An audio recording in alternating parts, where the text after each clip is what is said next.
So, Simon, did you watch Man City beat Liverpool 3-2 last night? I did. Does it suggest to us the intensity of the match? Does that prove that the World Cup hangover was a myth?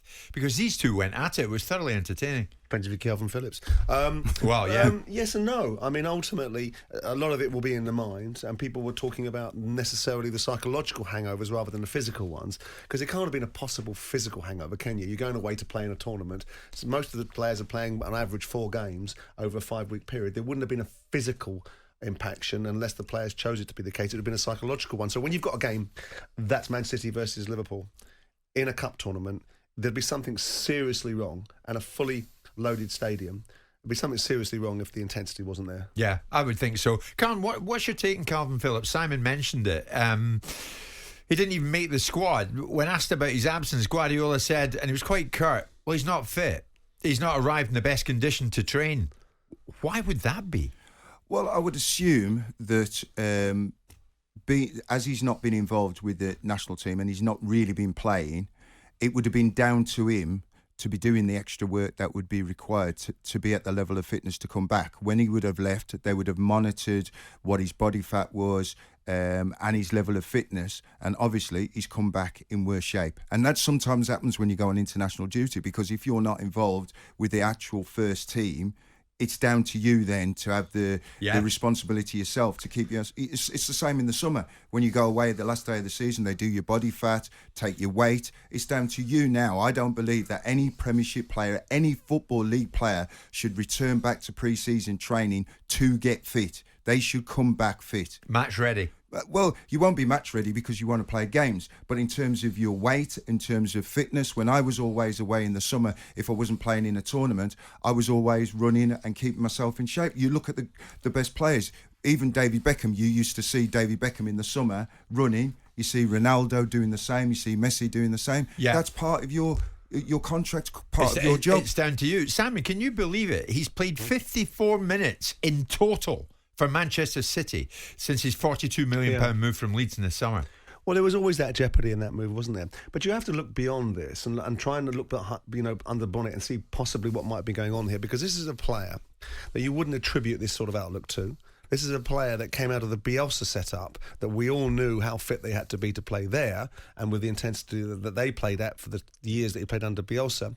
So I'd be surprised if there was a situation where it was something more sinister than maybe a misjudgment on the player's part. I don't think, it doesn't strike me as a sort of lad that would cock a snook to the responsibilities that he has as a senior pro. No. He's not that character. He's not that way. But I will say this though, Simon, if you look at his record of games, I thought it was surprising that Man City signed him. Yeah. I mean, in 8 seasons at Leeds United, he's played just over 200 games. So averaging, 25, 26 games a season. Yeah. It's for a top player to go to a top But he club. knows. But he would have also known it's distinctly unlikely that he was going to play much more than 25 games a season for Man City anyway, given the nature of that squad. Well, that's why I said to Jim that's why it probably suited him to go to Man City, because he knows he can't play the volume of games. I think for the first time, Carlton, last night we just got a little glimpse of what winning the Champions League would mean to Guardiola and to Manchester City. Never mind the Carabao Cup, so they progress in that.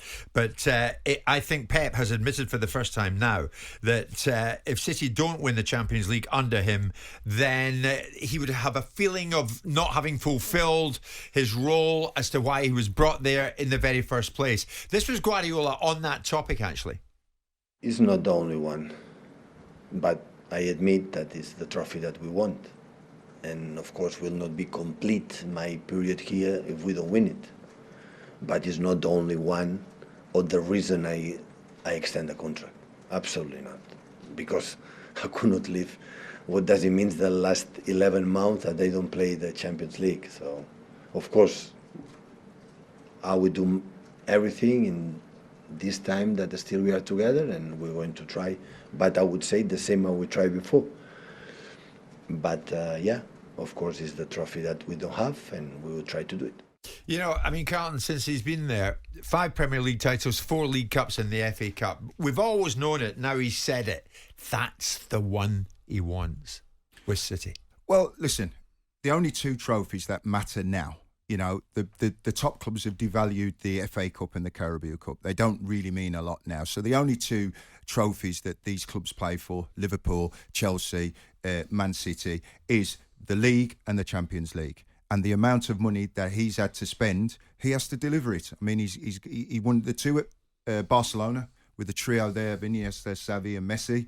He didn't win it at Bayern Munich. No. And he's got to one final and lost that one to Chelsea. So he has to deliver that in his tenure before he leaves Man City for it to be a complete, showstone. Yeah. Something tells me, Simon, I don't know why, that he might not do it even this season. Oh, I'd be surprised if he doesn't do it this season. I mean, I've been surprised on previous season when he hasn't done it. And of course he wants to win the Champions League, because otherwise he'll be questioned about his inability to have won the Champions League. I also think it's not an embarrassment of riches of opportunities for Guardiola to go around the world and operate anywhere else. He's been to Barcelona. Maybe he can go back there. He's not going to go to Madrid. He's been in Germany. Where would you go other than Manchester City right now?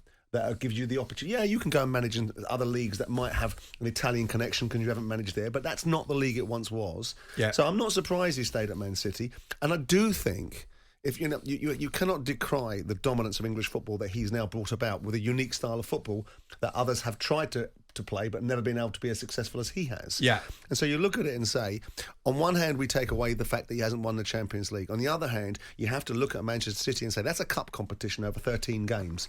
And ultimately, your bread and butter is winning a 38 game domestic league, and that's what you'll be judged by in a longer game. But of course, given the nature of Man City, given the nature of the finances, given the nature of the group, the City group that's got all these football clubs around the world, if he doesn't deliver the Champions League, and it can't be kept on saying that it's a lack of experience, because every bloody player they've bought over the years has always played in Champions League football, so this lack of experience nonsense never cut it with me. Sure. The decisions he's made at individual times against Lyon and against Chelsea are the reasons why perhaps Man City didn't win those 2 tournaments that they could have won in the most recent years. You think they'll win it under Carlton? I think they will. Okay. I think they will. I think they've got the squad to win it, and signing the boy Ireland, he's a game changer, isn't he?